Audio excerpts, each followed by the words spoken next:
Hey everybody, this is my video about my favorite 10 Sherlock Holmes stories. And I'm not claiming that these are the best, they're my favorites. And I have read the entire canon multiple times, all 56 short stories, all 4 novels, and I'm only choosing adventures and stories from the canon. There's a lot of Sherlock Holmes pastiches out there, and I might make another video about those. But since this is part of my series of videos for Victober, I wanted to stick with the original because Arthur Conan Doyle wrote these Sherlock Holmes stories at the tail end of the Victorian era, which started in 1837 and ended in 1901. And I will admit, there are a couple of stories on my favorites list that happened a little bit after the Victorian era had ended. But since the series itself started in 1887 with a study in Scarlet, then all of it qualifies as far as I'm concerned. And so, that's going to be my number one pick too, by the way, for my favorite 10 Sherlock Holmes adventures. A Study in Scarlet is the original. Now, that one's a novel. It's a short novel. It doesn't take long to read, but it's an interesting novel because, first of all, they introduce Sherlock Holmes, they introduce Watson, they introduce Lestrade, who's a recurring character throughout the adventures. And the mystery is compelling enough, but Doyle does something interesting. Half of the novel is set in Victorian England with Sherlock and Watson doing some investigating, but the other half of the story is almost a book-length story set in the United States in Utah. It's like you get a Study in Scarlet, you get this Sherlock Holmes detective novel, but you also get kind of a Western. So it's a really cool book, and it's as good a place to start as any. Some people suggest that rather than starting with the novels, you start with the short stories in the collection, The Adventures of Sherlock Holmes. If you're into short stories, there's nothing wrong with that. But one of the things about the Victorian age is that it was the rise of the novel as the most popular form of entertainment in England. So anyway, that's my number one. Number two, and these aren't necessarily in any particular order, they're not ranked, but number 2 on my list would be The Sign of 4, which was the second Sherlock Holmes novel, and it's set in 1890. It's not set in 1890, no, it was published in 1890. I'm not exactly sure when it was set, but it's a great little novel, about the same length as A Study in Scarlet, and this one features a nice little romance for Dr. Watson, which is one of the reasons that I love it so much because, if you kind of read between the lines and pay attention, Watson's kind of a ladies' man. Holmes doesn't have any interest in the fair sex, but you can tell Watson definitely does. And that was one of the things that I thought the TV series Sherlock got right was Watson's penchant for the ladies. So the next book, after those two, was The Adventures of Sherlock Holmes, which was published in 1892. And I have 3 of my favorites are from there, The first of those is A Scandal in Bohemia, which I'm pretty sure is the first story in the collection. And in A Scandal in Bohemia, Sherlock Holmes meets a woman, Irene Adler, who he has enormous respect for. Holmes is definitely a misogynist and did not think much of women, didn't understand them, didn't really like them, but he was always a total gentleman towards them. But he meets his match with Irene Adler, and this is the only story in the canon in which Irene Adler appears, but she's such a well-drawn character that she has appeared in countless pastiches of Sherlock Holmes. And then, so that's number 3 on my list of 10, A Scandal in Bohemia. Number 4 is The Adventure of the Speckled Band, which is also in The Adventures of Sherlock Holmes. It's got kind of a creepy gothic vibe.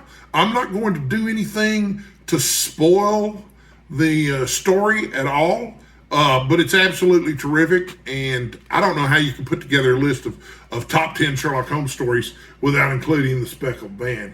And then also from The Adventures of Sherlock Holmes, one of my favorites is The Adventure of the Blue Carbuncle. And the thing that distinguishes it is that, you're serious Sherlock Holmes fans like to read this as the Sherlock Holmes Christmas story. But there's not a lot of Christmas stuff in it. You know, there's always an opening scene in these Sherlock Holmes stories where he and Watson are there in their flat and they're discussing something, and Holmes asks Watson, what do you make of this? Watson comes back with a bunch of stuff, and it's all wrong, always. And Holmes gives him the true scoop, and then somebody shows up asking for help. And in this particular story, they're doing their standard song and dance, but they're also, you know, it's Christmas Day. The Blue Carbuncle, I didn't know what a carbuncle was when I read this as a kid, but the Blue Carbuncle is a huge gemstone, and it winds up hidden inside of a goose or something like that. But it's a fun story. It's justified. It's earned its place on the list here. Okay, I'll put it that way. The next collection of Sherlock Holmes stories is the Memoirs of Sherlock Holmes from 1893. Now, when I was growing up, you couldn't turn around in a bookstore without finding a copy of the Adventures of Sherlock Holmes and the Memoirs of Sherlock Holmes. And a lot of times they'd both be in one big book, but they'd also had them in separate books. But, you know, as a kid, I thought those were the only Sherlock Holmes books they were, because they were just everywhere. So I only have one story on my list from the Memoirs of Sherlock Holmes, and it's called The Final Problem. And, okay, this is a spoiler alert, but it's so long ago, and anything who knows about Sherlock Holmes knows what this is about. So if you don't want to be spoiled, you know what to do. Okay, so the final problem, Conan Doyle was tired of writing about Sherlock Holmes. So he decided to kill the character off, and he did it in this story called The Final Problem, where he introduced Sherlock Holmes' arch nemesis, Professor Moriarty. And I believe Professor Moriarty is mentioned in one or two other stories in the canon, but this is the only one where he really makes an appearance. And he and Holmes both die at the end of the story, and that was it, you know. Anyway, it's a terrific story. It's a great send-off, and I loved it. And I remember as a kid being really shook up emotionally about it, because Watson's always telling the story. Almost always. There were two stories that Holmes was the narrator of, but they came much later, and they're not very good. But anyway, Watson's expression of his emotions on the page was really well done, and I had a strong emotional reaction to it as a kid, and I still have an emotional reaction to it now as an adult. So, but most people know that there was a public outcry about this because Sherlock Holmes was very popular. So this book is not on my top 10 list, by the way, but just to get it in there, Conan Doyle published The Hound of the Baskervilles, which I think is overrated. It's all right. You know, I reread it along with everything else. Most people really seem to love it, but there's not enough Sherlock Holmes in it, in my opinion. There's plenty of Watson, but even, you know what? There's some Watson in it. Anyway, The Hound of the Baskervilles was a prequel. It was set before The Final Problem, and that's how he got around the death thing. But, you know, I'm sure Conan Doyle needed to make money just like all the rest of us, and he was making his living as a writer. And I'm sure the pressure from the public to get Holmes back eventually got to him. But anyway, The Hound of the Baskervilles came out in 1902. So at this point, okay, now we're just outside of the Victorian era. But like I say, we're gonna talk about these anyway. So and these are my choices. Oh, I forgot to mention, I have a collected edition of Sherlock Holmes here. And this does not have a slipcover, but this is volume 1, and this is volume 2. And this is all of it. And I guess this is the Doubleday edition. So this has got, well, I thought it had the original illustrations in it, but it looks like it's not illustrated at all. I could be mistaken about that. It does have Arthur Conan Doyle's signature in there, so it's not really a signed edition. It's just a picture. Yeah, no, there's no illustrations in here at all. That's a bummer. There's so many editions of Sherlock Holmes out there you can choose from. I got these really cheap because I'm a cheapskate. But yeah, so Hound of the Baskervilles came out in 1902. It does not make my top 10 list. It's probably in the top 20 though, maybe, I don't know. So So anyway, after The Hound of the Baskervilles, I know I'm rambling a little bit, but you're just going to have to get used to old rambling Randy. But after The Hound of the Baskervilles, there came the return of Sherlock Holmes. So guess what? He's back. And the story of how he came back from the dead and what really happened is in a story called The Empty House, The Adventure of the Empty House, which is terrific for multiple reasons. For one thing, it's a great locked room mystery. A locked room mystery is a mystery where there's a murder, usually, or some kind of crime that seems impossible to have been committed. And Colonel Sebastian Moran is in it, and he's a great villainous character who was in league with James Moriarty. And it's just really solid stuff because, you bringing back Sherlock Holmes. I think if you want to plan a reading double feature, you could do a lot worse than reading The Final Problem and then following it up with The Empty House. Okay, so that's the first story from the return. I've got The Adventures of the Dancing Men listed as being part of the return of Sherlock Holmes, but I don't think that was actually the collection that it was in, because I remember reading that as a kid, and I'm working from notes here and stuff, but I'm pretty sure. I'm going to Google it right quick live. The Adventure of the Dancing Men, which I loved as a kid.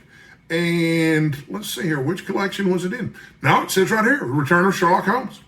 So I don't know which book I read it in as a kid, but I absolutely love this story because I've always been a really big fan of substitution ciphers, and that plays a big part of the plot. And the little drawings of the little dancing men was really cool too. Hope that doesn't spoil too much of the plot. I like that a lot. And then also from the return of Sherlock Holmes, there was a story about Charles Augustus Milverton. And Charles Augustus Milverton, Holmes referred to him as the king of the blackmailers.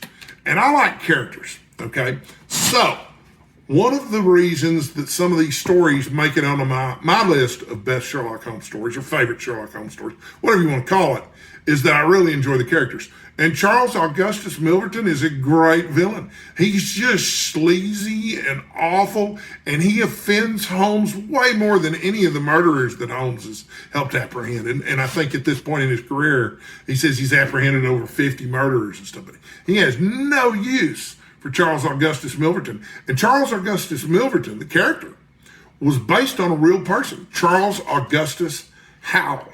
And I haven't read a lot about that yet, but when I was preparing for this video, I read some background about these stories that I liked so much. And that was, to me, one of the interesting facts that I was completely unaware of before this, okay? So, what am I leaving out here? Oh! Okay, I stopped calling out the numbers, so I don't know what number we're on, but the Greek Interpreter from the Memoirs. That was the other book in the Memoirs, The Final Problem and the Greek Interpreter. And the Greek Interpreter is great because that's the story in which we meet Sherlock Holmes's brother, Mycroft Holmes, who is actually smarter than Holmes. And Holmes will admit that he's smarter than he is, but he's also really fat and lazy. So, yeah, the Greek Interpreter is a great story, if for no other reason than Mycroft appears in it. And I'm a huge fan of the TV show Sherlock. I thought the characterization of all the characters was a lot of fun, and the little twists they did were also a lot of fun. But I can't remember the actor's name right off the top of my head. But the guy who played Mycroft on that series was really, really terrific too. So, and that's it. I believe that's 10. Let me look here. See if I left anything out in my notes here. I did not leave anything out. Although, if you're a fan of Sherlock Holmes and the Canon, you will certainly think that I left some things out, and you'll think that I included some things that maybe shouldn't have been included. I welcome your comments down below, and I'm definitely going to be reading some Sherlock Holmes for Victober 2023. And I'll leave details about Victober also in the description down below. So, hope you enjoyed the video. I don't know if I introduced myself at the beginning or not, but I'm Randy Ray, and this is the Literate Texan, and I'm broadcasting from Driftwood Ranch here in Texas. Hope you enjoyed the video. Thanks for watching. I'll see you next time.